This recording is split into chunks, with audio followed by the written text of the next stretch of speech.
pleasure to be sitting here with a very, very special person for the network.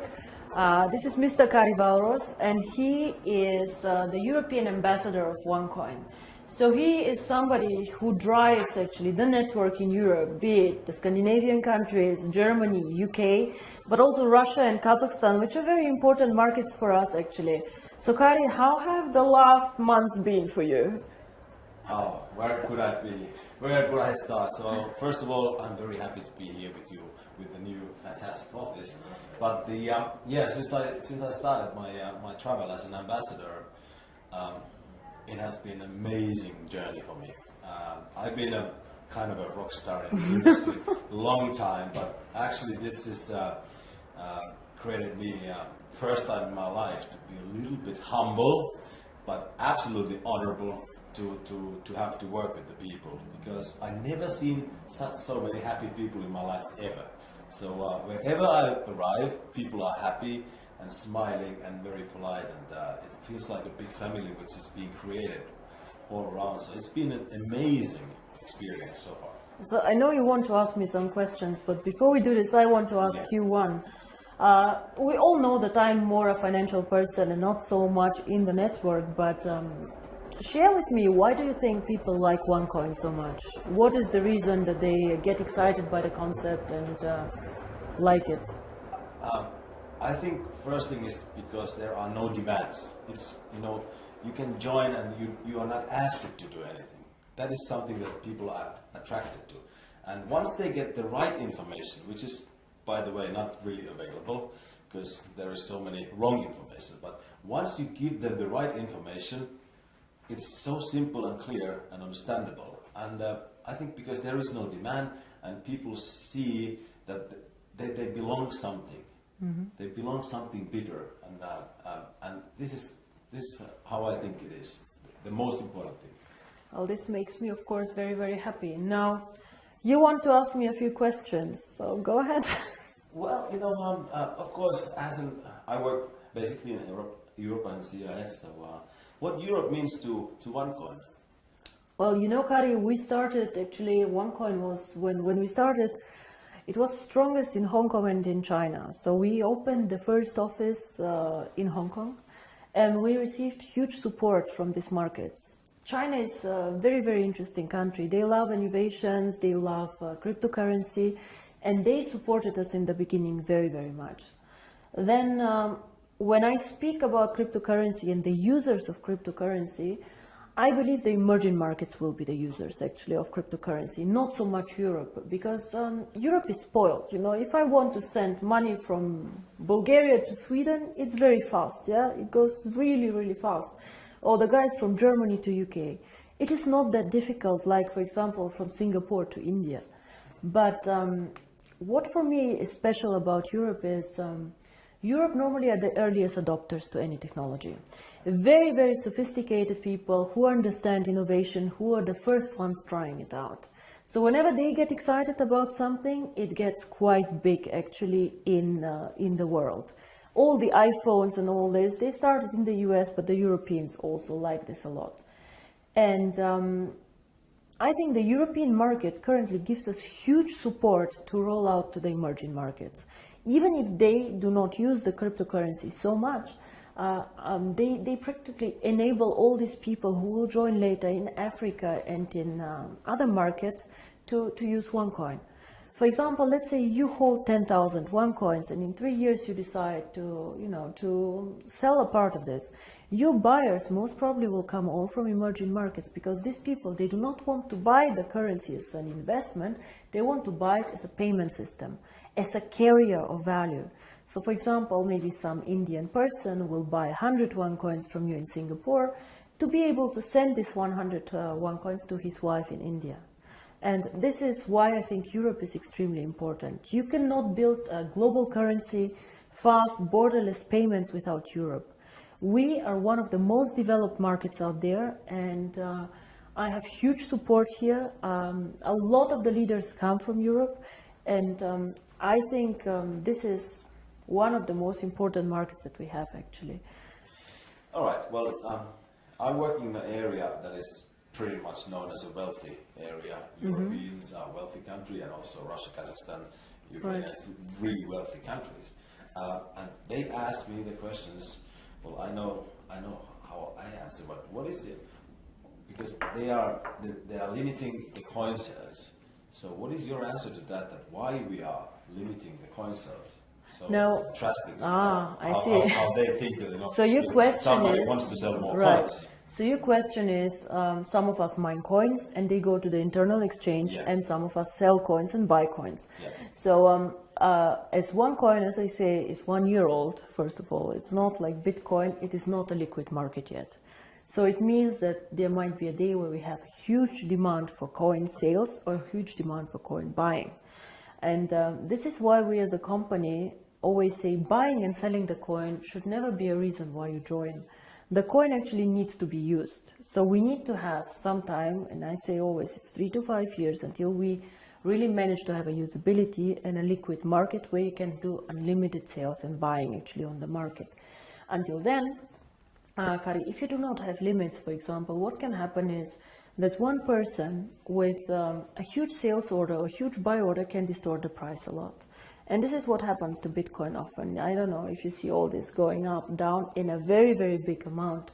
And this is called volatility, and we do not want to have a very big volatility for our coin.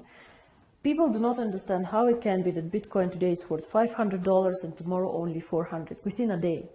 This is very disturbing, and if you are a merchant who takes Bitcoins, you don't want to have this, because you want to be sure that if you take a Bitcoin today, it will not be valued 20% or 30% less tomorrow. Of course, you're very happy if it's valued 30% more, but it goes both sides. Absolutely, yeah. So cryptocurrency is one of the riskiest assets actually out there. High volatility, low liquidity on the markets. So for us to achieve a high liquidity, we need to work first on the value creation of the coin, on the liquidity, and it will take time. So all these people, why we have created this exchange? We have created it so people can learn to trade it, but it's not a self, the idea is not just that we go buy and sell the coin there, but we wait for the usability of the coin.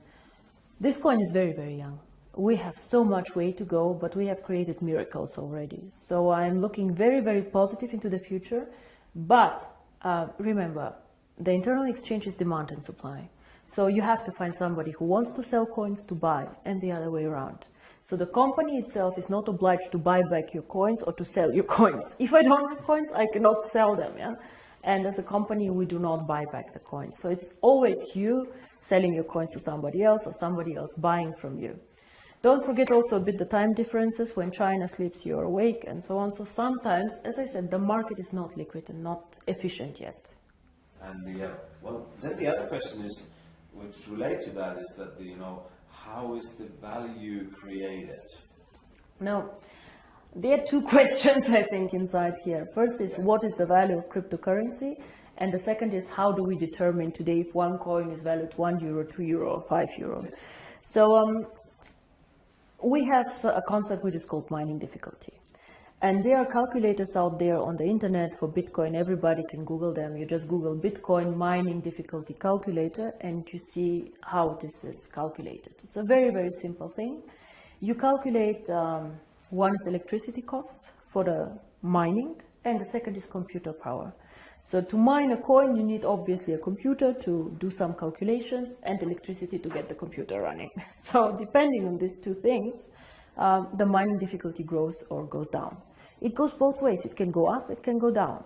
The more miner join, however, the more people who want to mine, the higher the mining difficulty goes, because more of them are in the pools. And this is, of course, what happens to OneCoin. So you can simulate this with these calculators. It's nothing that OneCoin invented. And this is how we today measure the value of the coin. Yeah? So we say if it costs us €5 to create the coin due to electricity, the servers and the computer power, this is what we think is the appropriate price. Of course, it fluctuates up and down based on demand and supply, but always in a corridor actually that we have set. So this is how we determine the price today. And the second question that you had actually is, but one day we go to the open market, so how do we know what is the value of this cryptocurrency? Why is Bitcoin worth $400 and not 1,000 or whatever. And here, in my opinion, there are two things how we determine the value of cryptocurrency. Cryptocurrency is not backed up by anything. We know this. So it's actually worthless. So it's not backed up by gold. It's not backed up by any other asset. OneCoin is not backed up. Yeah? Bitcoin is not backed up. But there's still value inside, and I'll tell you why. One is, first of all, the brand. Bitcoin currently have a very strong brand. Everybody knows them. They were the first one. Of course, there are always good and bad things about the brand, but they are very well known. Milka Chocolate is a very well-known brand. Procter & Gamble are a very, very strong brand. So the more people joining OneCoin and the more people speaking about OneCoin, the stronger our brand becomes. And this, I think, is something that makes us really a family, because if you go in the network marketing approach and go and sell shampoo, it does not make you stronger if somebody on a sideline sells shampoo. Only your downline makes you happy. But here, if another team makes OneCoin popular out there, this makes also your coin stronger and your team stronger. And this is something very, very special about OneCoin, I think. So the brand. And we have currently about 2 million paid members. In the database, we have over 10 million people who know about OneCoin. So we for sure have more users than Bitcoin, for sure. We are different, we are in a different system, but there are 2 million people who tomorrow could start using the coin if we want to. And this is great. So this is one part of the value, but most people use Bitcoin currently as value storage, like gold. I put it in the safe and I keep it there, which is okay, but a bit of a dangerous concept. Everything that goes up can also go down, and you're not special. You know, and if you're not special, why use OneCoin? Why not use 2 coin, 3 coin, dark coin, or not? So we are probably one of, or probably the only company who focuses so much on usability of cryptocurrency. Why cryptocurrency? How can it change the world? And our 2 slogans are the future of payments or join the financial revolution. We believe that actually cryptocurrency can be a vehicle for money transfers. So for example, as you do Western Union transfers, you can use cryptocurrency to do a transfer. Fast, borderless payments. And there's a huge demand for this. 2 billion of people have no bank account. 2 billion. Of course, we cannot capture all of them.